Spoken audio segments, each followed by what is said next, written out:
Good evening. Welcome to Northbeat. I'm Megan Roberts. The investigation into what caused a fatal plane crash is underway in Haines Junction. At least one person died in the crash. Transportation Safety Board of Canada crews arrived in the Yukon community last night to determine what went wrong. Catherine Pilkington has the story. The Transportation Safety Board of Canada says a Cessna collided with terrain on the airport's ground around 3:30 yesterday afternoon. We still don't know what happened on board that plane or who was on it.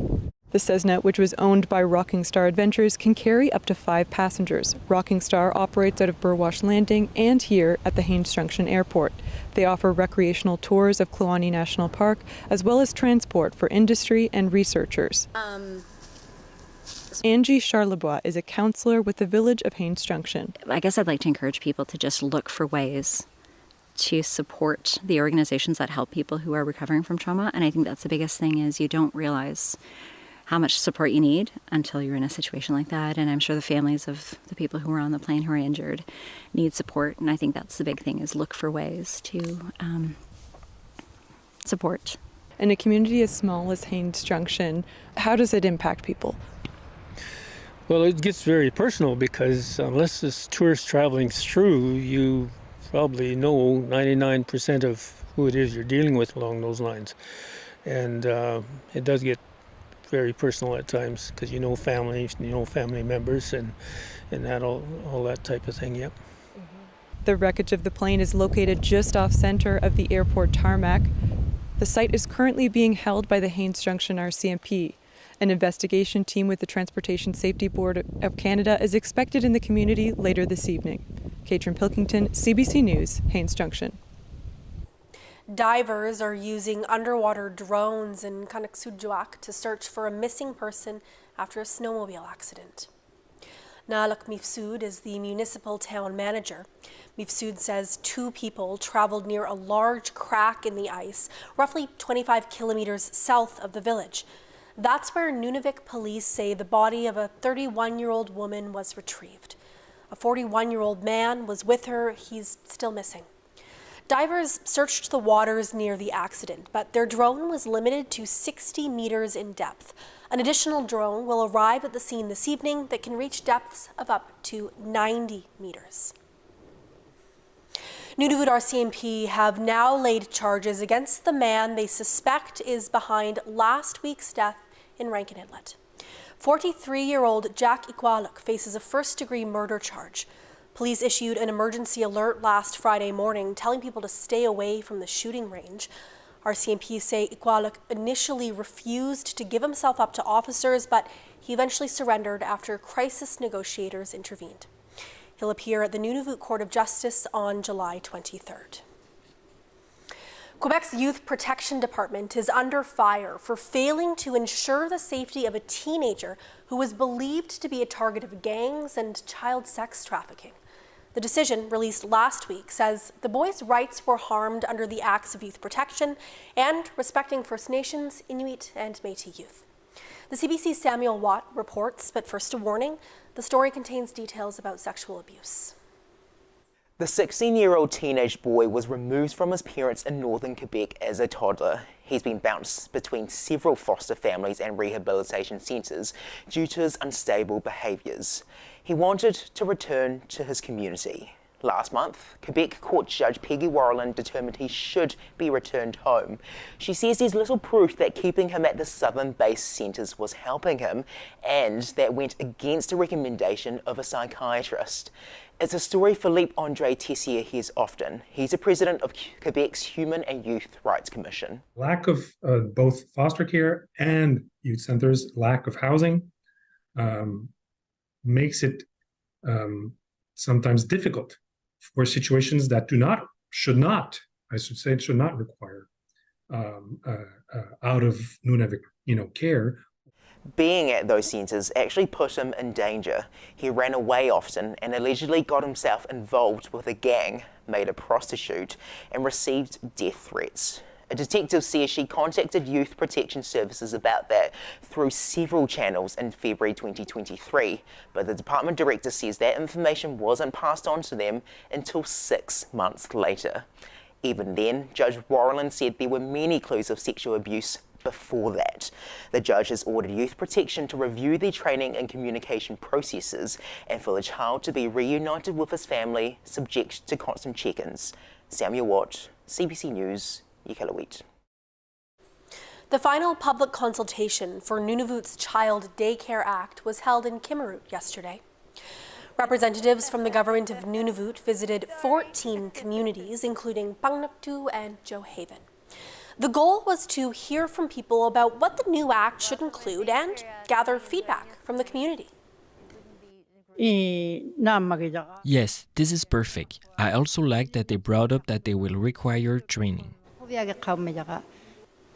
The current Nunavut child care law was carried over from the Northwest Territories, and it hasn't been updated since 1988. The new law is set out to reflect more of Nunavut's needs and culture.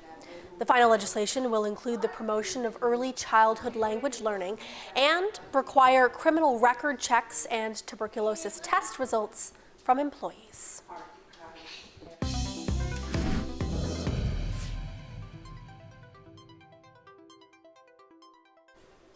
It's a massive deal with the potential to change telecommunications in the north. Bell Canada announced it's selling Northwest Tel to a consortium of Indigenous companies. Chris Windier has that story. The consortium is called 60 North Unity. It's made up of Indigenous development companies from the Yukon, Nunavut, and the Northwest Territories. Tiffany Eckert-Murray is with the consortium.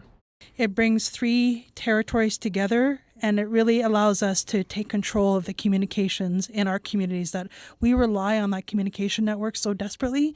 And so it really allows us to kind of captain our ship and really set our own course of determination. And that's what reconciliation is really about. The new owners have ambitious plans for Northwest Tel. They aim to double fiber internet speeds, expand satellite and terrestrial internet coverage, and put $4 million into a fiber optic cable running across Great Slave Lake.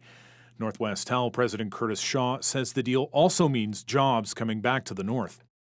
Finance and accounting, legal, regulatory, those positions are going to be hired back in Northern Canada, which I think is really great from a private sector employment standpoint.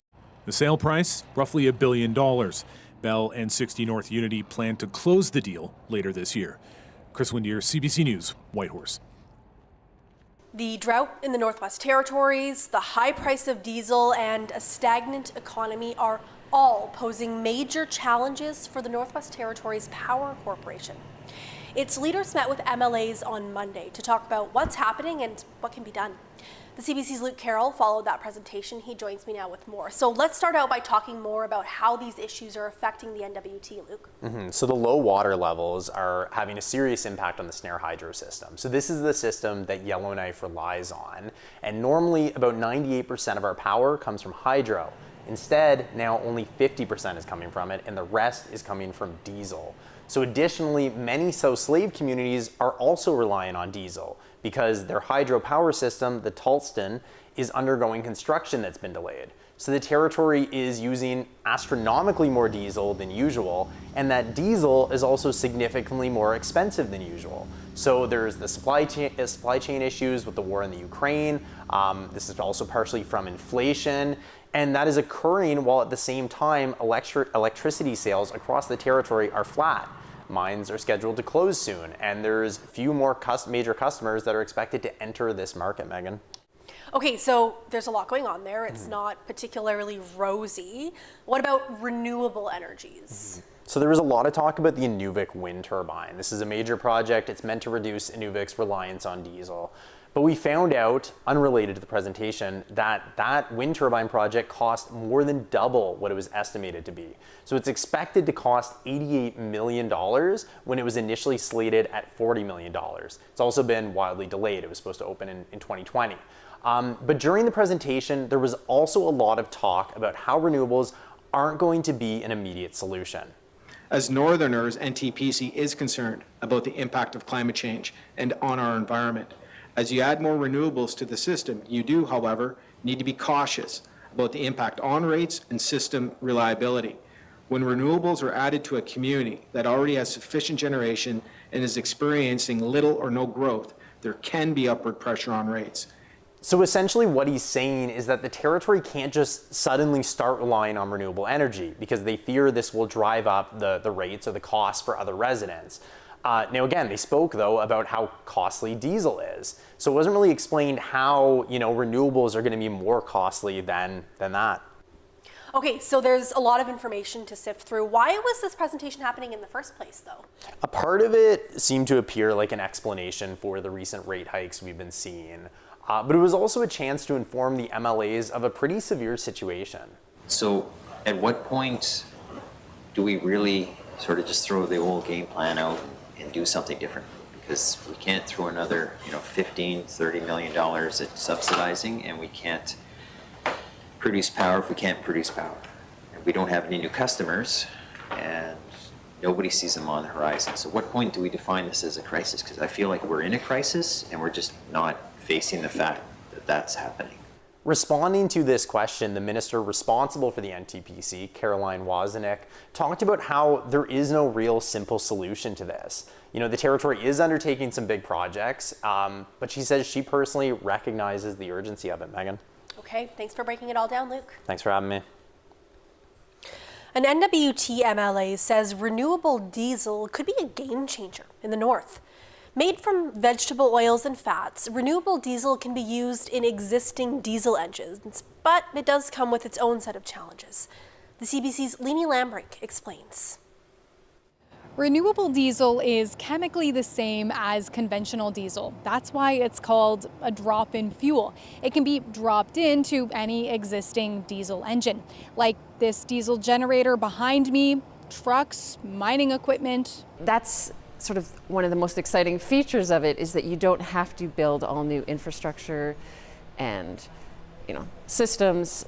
You can or vehicles even, you can use the existing infrastructure we have, but just simply drop in a form of diesel that is carbon neutral.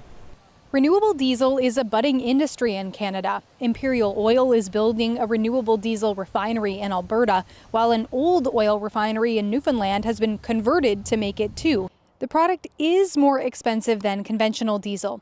The NWT commissioned a report in 2021 that found it costs about 40 cents more per litre. But Morgan isn't deterred by that. She says it's still a cheaper way to reduce emissions compared to solar and wind. Morgan wants the NWT government to work with Yukon to find some for a pilot project. That's what she told the NWT's infrastructure minister last week. I have actually reached out myself to my counterpart in the Yukon, Mr. Stryker. We had a brief exchange on what efforts they might be engaged in with respect to renewable diesel.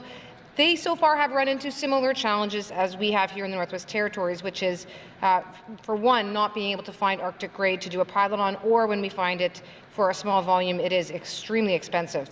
But Morgan says that the NWT doesn't need to find Arctic grade renewable diesel to make the switch. She says the territory can start with what's already available in Canada to start reducing emissions. Leanie Lambrink, CBC News, Yellowknife. Inuvik is welcoming visitors to town for its annual expo and trade show, including researchers, Indigenous leaders, government representatives, and more. The CBC's Des Loreen has the details. People say to me, I haven't got a clue what agri-food means. Is that agriculture or not? Well, it's everything. Food production in the north and renewable energies are some of the topics this week. Inuvik is once again hosting the Arctic Development Expo.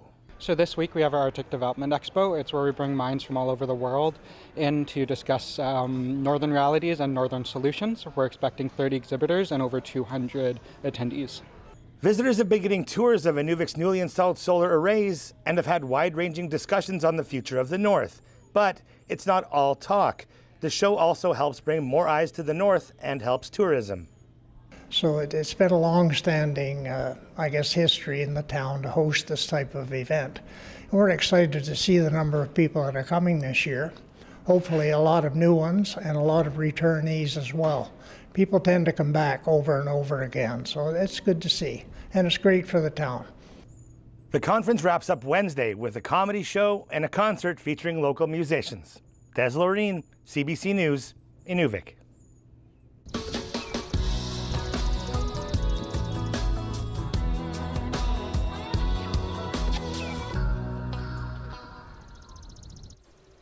The Union of Northern Workers organized a rally today to advocate for a more balanced budget and better support for frontline workers in the NWT. Workers united! Will never be defeated! Workers united! Will never be defeated! Top of mind was job cuts. Union members gathered at the legislature in Yellowknife, and they also held rallies in Fort Smith and Hay River. Members criticized the NWT government's budgetary approach. They say cost-saving measures disproportionately affect frontline workers, and those workers are already stretched thin. We realize, and we've said this for many years, our government is so severely top-heavy, but the best way they think of saving money is to cut the frontline workers, which are already filling sometimes 2-3 positions because of all the vacancies. The NWT government has previously defended its budget, saying it had to make some difficult choices. MLAs have spent the past couple of weeks debating the budget, and it'll go to a vote this week. Meanwhile, inside the NWT legislature today, MLA Shauna Morgan gave a startling picture of what's happening to people experiencing homelessness in Yellowknife. Take a listen. The stress of COVID lockdowns resulted in more violence in many homes. Since then, many more women and youth in particular have been seeking emergency shelter. This series of evacuations last summer caused most of our territory to be displaced from their home communities, and many ended up on the streets of Yellowknife. Some of those who were evacuated from Yellowknife returned from southern provinces with some new friends in tow. Recently, I met with the Salvation Army, which is within the Yellowknife North riding. It provides an emergency men's shelter every night with 31 sleeping spaces. It also operates the Bailey House, which is a 32-bed men's transitional housing facility, including 4 private rooms reserved for those coming out of jail. Now, normally, as the weather gets warmer and sleeping rough becomes more of an option, numbers in the emergency shelter would start to dwindle. But the Salvation Army is currently at over double its capacity every single night. They are trying to pack over 60 people into cramped rooms with mats laid out on the floor. They are working with people under the influence of harder drugs who are more severely intoxicated than they've seen before. Predictably, this results in more violence amongst shelter users and against staff. Many of the longer-term shelter users are now terrified to be there in the same cramped space as a younger and tougher crowd, but they have nowhere else to go. The RCMP and the ambulance are being called multiple times each night, and this, of course, does not really solve anything. In this kind of environment, you can't even offer people basic safety, let alone counseling or medical treatment or pathways to a different life. Mr. Speaker, I'm worried our shelter system in Yellowknife will collapse if we don't urgently find better solutions. Thank you, Mr. Speaker. That was NWT MLA Shauna Morgan talking about Yellowknife's unhoused population. She says the last time the city of Yellowknife did a point-in-time count was in 2021. At that time, Morgan says at least 312 people in the city were experiencing homelessness, the vast majority Indigenous. But she says the numbers have gone up a lot more since then. You promised me that you won't look back. There's gonna come a time you'll feel the darkness. You don't let them win. How does someone just disappear? How can I be in love with something that was never there? We are not a dying people. We are here and we are speaking. I had a vision that I one day would be free again. It is my right, it is my privilege, and it is my heritage. Kemuksak palilaw kapta awla yina lakpo kugyang mulo amala kokbiu yamo tinga diwaling mulo pangolo asyang miu muna toy muina daily tapang kemuksak palilaw sumo mutay mabuat taling ni pilariyo lak sumo inyo amichwalu walang muta.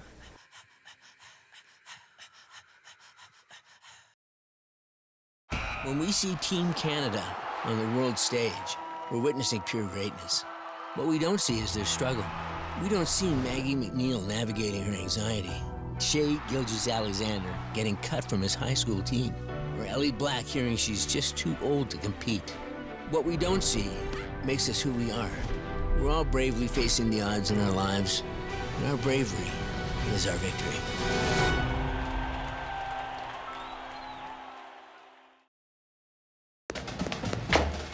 Who's this then? Inspector George Crabtree. We'll just be needing one more thing. Well, this is delightful.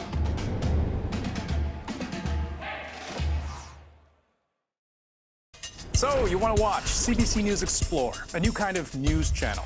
Here's how to find us. We're on the CBC News app, on CBC Gem, and on your smart TV. Stream anytime. It's always free. CBC News Explore.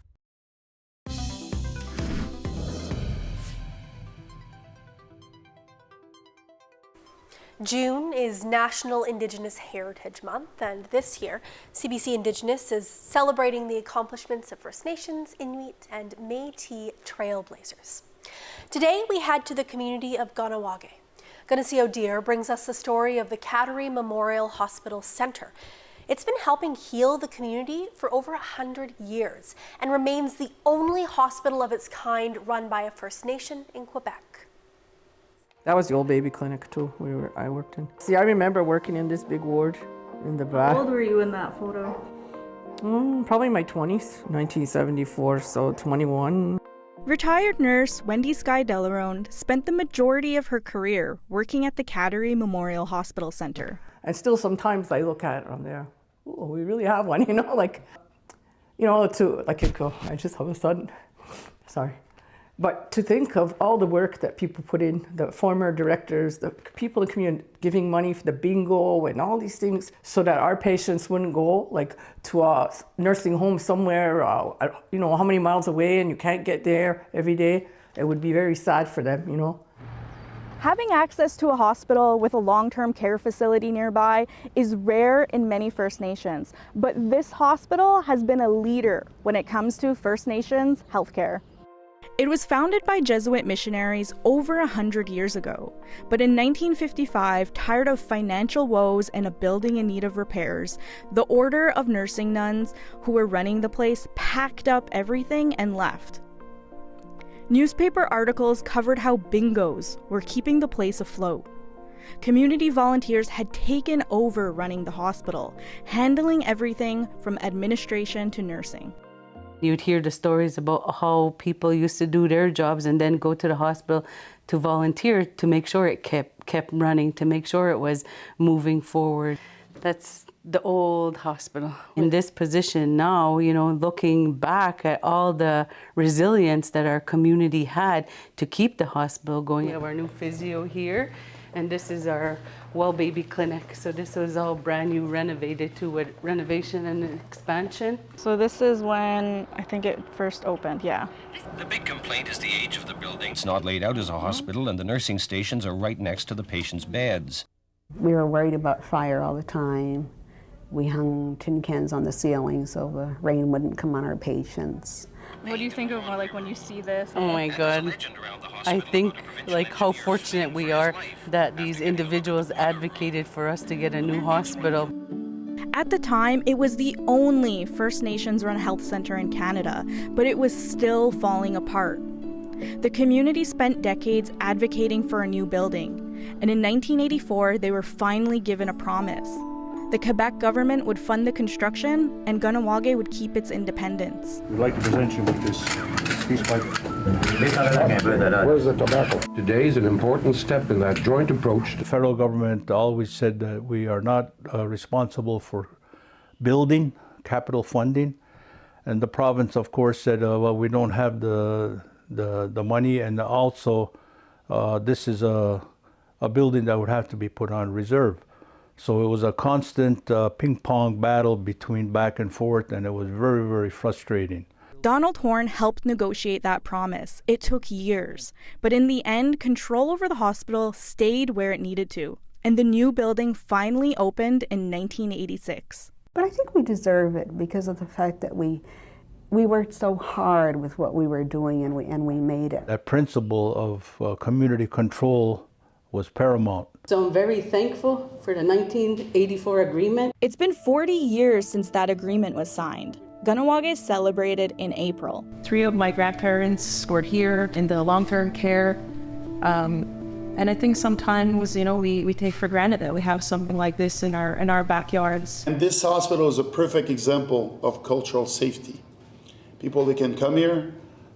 Most of the people here, they can speak their language, they understand the culture. The hospital also marked the completion of another round of renovations and an expansion to meet the needs of a growing community. The significance of the hospital is to be able to get your care within your community and for our community members to be taken care of by community members as much as we can possibly do that. For Sky Delaronde, the hospital's history needs to be remembered. The younger people have to understand that this does not fall from the sky, all this stuff. You got to work for it. It's better that we're running it, You feel more confident. This is ours. Like, nobody's going to take it away. It's ours, And you can decide what's best for your own people. This hospital is a place of many firsts, and people here are really proud of. The care that they receive from people they know in their own community is a shining example of what First Nations healthcare can be. For CBC Indigenous, I'm Ganasio Deer in Kahnawake.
And that is Northbeat for tonight. For news anytime, go to cbc.ca/north. Thank you for watching. I'm Megan Roberts. Have a good night.